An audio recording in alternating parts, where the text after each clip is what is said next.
Subscribe करें और bell दबाएं ताकि कोई खबर रह न जाए। बैकग्राउंड ये है कि वो खुद कहते रहे कि जी हमारा तो ये एग्रीमेंट हो गया था और मैं धरना इसीलिए ख़त्म करके आया था कि इमरान खान का इस्तीफ़ा आएगा, वज़ीर-ए-आज़म का इस्तीफ़ा आएगा। अब उसको बुनियाद बनाकर आर्टिकल 6 की बात हो रही है, गद्दारी का मुकदमा चलाने की बात हो रही है, और ये बात, इस तरह के बयान इमरान खान साहब की, वज़ीर-ए-आज़म की तरफ से आ रहे हैं कि ये इस तरह से हो सकता है। तो ये कितनी संजीदा बात है, क्या कहते हैं इस पर आप बाबर डोगर साहब? आपको क्या लगता है कि ये कहना जी आर्टिकल 6 का मुकदमा चलना चाहिए, ये काबिल अमल चीज़ है? इस तरह की कोई बात? उसामा साहब, मसला ये है कि आर्टिकल 6 किस चीज़ का लगाएंगे? आर्टिकल 6 कानून, आइन तोड़ा हो, आइन को सबवर्ट किया हो, आइन को आपने सस्पेंड किया हो, या कोई ऐसी कंक्रीट एविडेंस हो गवर्नमेंट के पास कि आपने स्टेट के ख़िलाफ़ गद्दारी की है, स्टेट किसी दुश्मन मुल्क के साथ मिल के स्टेट के ख़िलाफ़ गद्दारी की है, स्टेट के इंस्टीट्यूशन के ख़िलाफ़ गद्दारी की है। हाँ, अगर कोई ऐसी चीज़ है गवर्नमेंट के पास, कोई ऐसी बड़ी साजिश हुई है जिससे स्टेट ऑफ पाकिस्तान को अल्लाह ना करे कोई टूटने का खतरा था। लेकिन एक देखिए, अगर आप ये कह रहे हैं इलेक्टेड गवर्नमेंट को गिराने की बात करें, इस्तीफा हम आना था, हमारा एग्रीमेंट हुआ था। सर, इलेक्टेड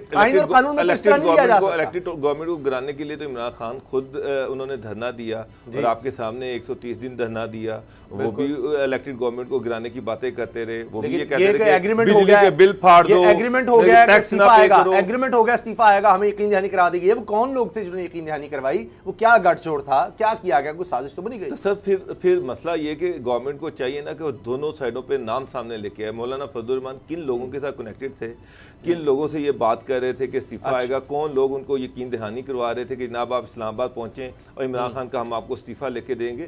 दोनों तरफ से फिर नाम आएंगे। जब आर्टिकल 6 लगेगा तो साजिश जिसने की और जिसके बिहाफ पर की, वो दोनों पार्टियां सामने आएंगी। अच्छा, मीडिया से बात करते हैं। ये इतना आसान नहीं है। मेरा ख्याल है कि असल में जो डोगर साहब ने बात की, मैं भी उसको इंडोर्स करता हूँ। एक्चुअली इमरान खान साहब मैं कहता इसलिए कहते हैं कि पहले तोलो फिर बोलो। ये पॉलिटिक्स है सर, ये पॉलिटिक्स है, बात नहीं है। आर्टिकल 6 जो है चलाना है वो चला दे वजारत कानून। उसामा साहब ऐसी बात नहीं है, वो बना भी देंगे तो वो उड़ के जाएगा। बयान की हद तक आर्टिकल 6 बयान से तो नहीं बन जाता ना। आर्टिकल 6 के लिए वकूफ पजीर होना भी जरूरी है ना। उस आर्टिकल 6 के अंदर एम्बिट में आएगी चीज तो बनेगा ना। आपकी ख्वाहिशात के ऊपर या बयानात के ऊपर तो नहीं बन सकता। अब बात सुने, डोगर साहब ने जो बात की, आपने जो बात की, मुझे ये बताएं, एक मुल्जम होता है, आर्टिकल 6 के अंदर मुल्जमान की एक लिस्ट होगी ना कि कौन कौन इसमें कैरेक्टर है।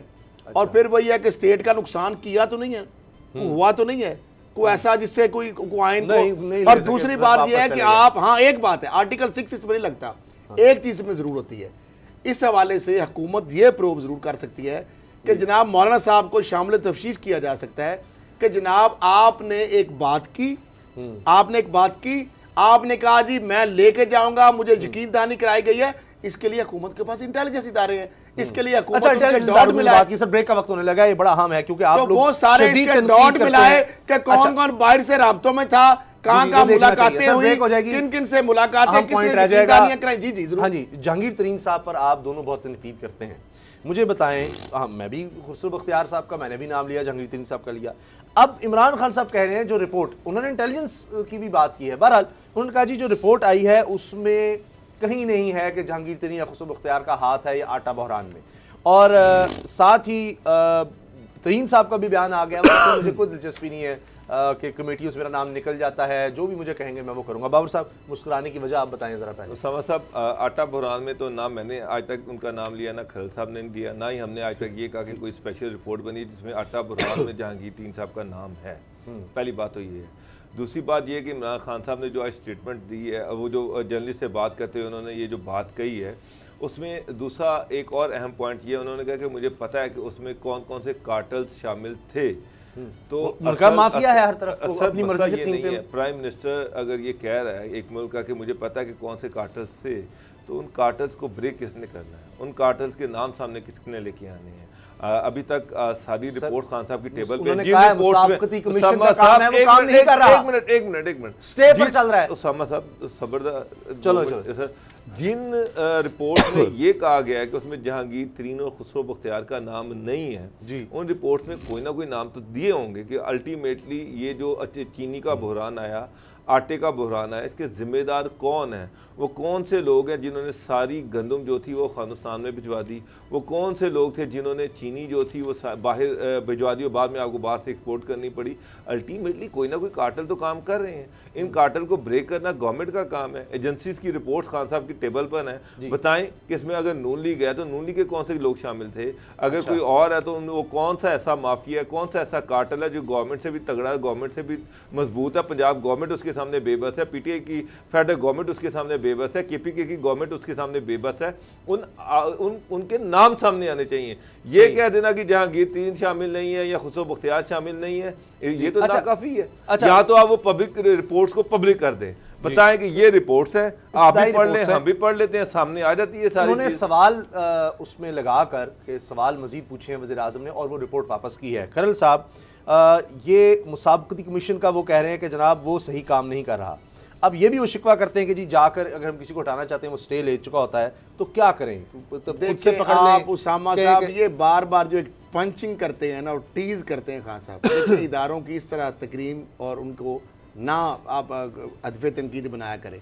अगर स्टे देता भी है कोई इदारा, उसकी कोई वजह होती है। आप अगर बोंगी को मारेंगे जिस तरह आर्मी चीफ की एक्सटेंशन आपने बनाई तो उस पर तो फिर कोई मामला बनेगा ना।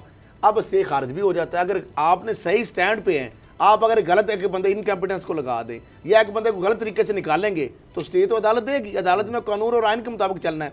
मामला ये है उसामा साहब, सर माफियाज ये जो माफियाज जो है ना, मैं तो ईरान था, माफियाज के खिलाफ आज मुसाबकती कमीशन का काम नहीं है। मुसाबकती कमीशन जो है ना, मैं क्या कहूँ उसका नाम अब कहूँ, मुसाबकती कमीशन पाकिस्तान में सबसे बड़ी कार्टलाइजेशन की जो ये हार्बरिंग समझे ना, अगर कि रस उनकी जो पुष्ट बनाई करने वाला और जो उनको प्रमोट करने वाला और जो उनकी मतलब पीछे जो ये अगर मुसाबकती कमीशन बंद कर दिया जाता है ना तो ये कार्टलाइजेशन को हम तोड़ सकते थे।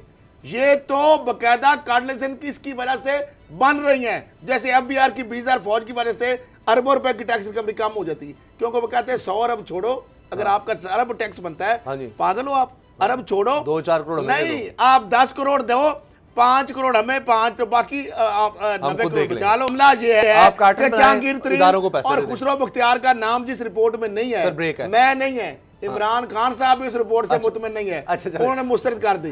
तो मैं अब क्या कहूँ, ये एक दिलचस्प बात है। सब्सक्राइब करें और बेल दबाएं ताकि कोई खबर रह न जाए।